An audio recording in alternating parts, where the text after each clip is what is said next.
Okay, good morning, and here we are again, back to the 7 and my coil issues. Here's the original coil here. It doesn't have any ID on it at all whatsoever, but this is the coil that was in the car. That's always worked, and it's never been an issue, and it's overheating, as I said. And I had another coil put in, this one here, which is getting hot and causing the spark to weaken as the coil overheats. The voltage goes, and obviously it's got a lumination electronic ignition system. There's the module there, and I tried the, oh dear, there's the phone.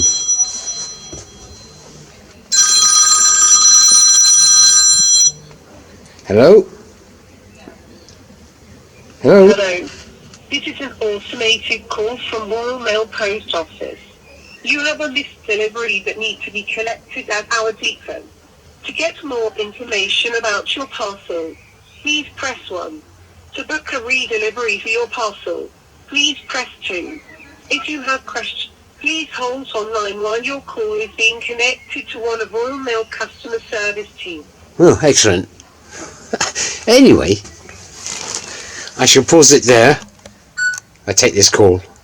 Right, where was I? Okay, so I was talking about the coil, and I had tried another coil yesterday, and I let it the engine run. So when it's all cold and everything, it starts up nicely. And I have actually, while I'm here, you can see everything in the engine bay. I've got this light set up here, which is an LED light, which I've got running off a battery going to an inverter. So if I switch that on, it comes up really nice and bright. So this is just a little inverter that I go off a well-known website, which generates 240 volt AC from 12 volt battery, car battery. So, and it lasts quite a long time. So this actually shines up the engine bay nicely, irrespective of what torch I use and etc. But anyway, I digress. So the problem I have is that the coil's overheating because of the lumination system or whatever else has happened, and ultimately the voltage drops on the coil, and therefore the spark gets weaker. So when you put the engine under load, she coughs and splutters as if she's running out of fuel, and it's the strength of the spark, so it's not blowing the fuel up, so the engine doesn't want to run. So when you turn off at that point and you try and restart, she will not kick in. She will not kick in, which with these systems you get the full 12 volt on the startup to get the car started, and it's not even doing that. So the voltage is too low. So I'm thinking, why is the coil getting hot? Well, I've tried a few coils now with the same symptoms, so there's something inherent with the car. Now when you go from the original setup, as I was trying to explain in the other video, it does state in the manual that it's a 6 volt coil. Now if I go back to the book and the diagram, if I get that out of the way, let's have a look here. So the original coil off, and I'm just trying to look, we'll see what I'm doing. You have here a ballast resistor for a 6 volt coil, and with a distributor. Now that would have been with the original point set up for the distributor with the condenser in it, as all these old car guys know, and things have changed over to electronic ignition. So basically, instead of having points, you have like an opto or a magnetic pickup to actually allow the path for the signal to go through to generate the spark from the coil.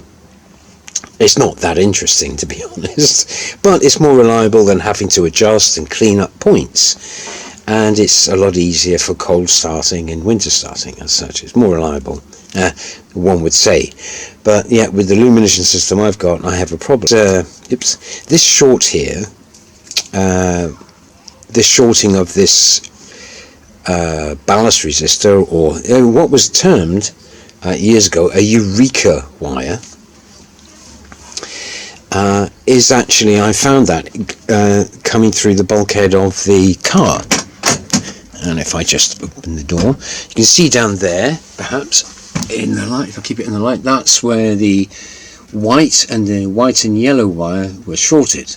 And it was professionally done because there's a nice cap on that, or a nice sealed sort of unit where they've actually shorted the wire out. And yeah, and this little panel there is the fuse for the illumination system. So it's fused and it's all put together nicely and tidy. So, but my coil is still overheating. So there's no point me trying another coil. There's no point me trying a 6-volt coil because I don't have a ballast resistor or Eureka wire. So what I'm thinking is that why would I get the coil becoming hot?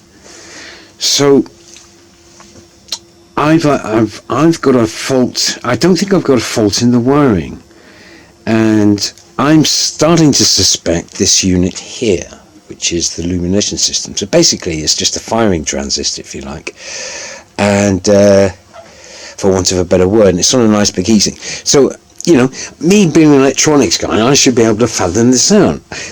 And everything looks fine.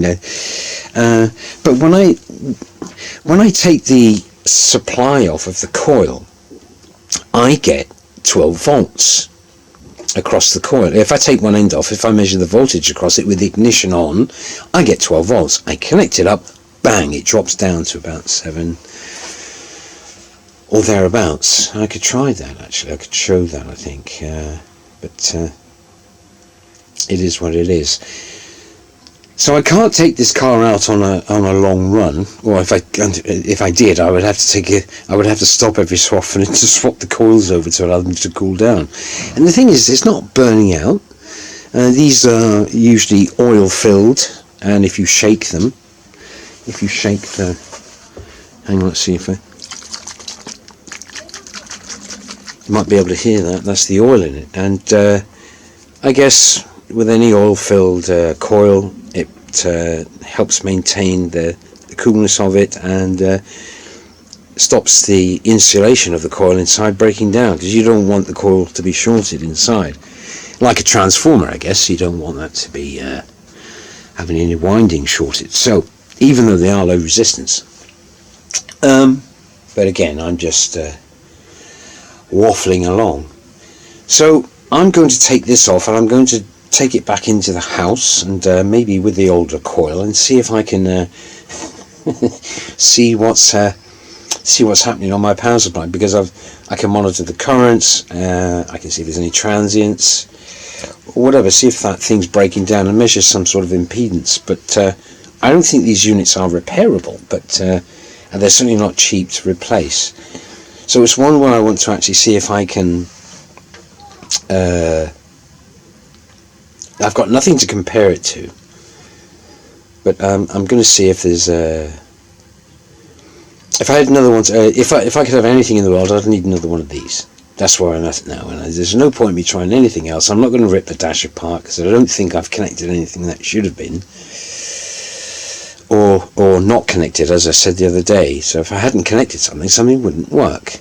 But I've got a fault with an electrical circuit, and you know, I suppose it's a process of elimination. And really, when the car sat there with the ignition light on, doing nothing, let's see if I put the ignition light on, like I said, oh dear, phone's going again, that coil will get hot, and that's where I am.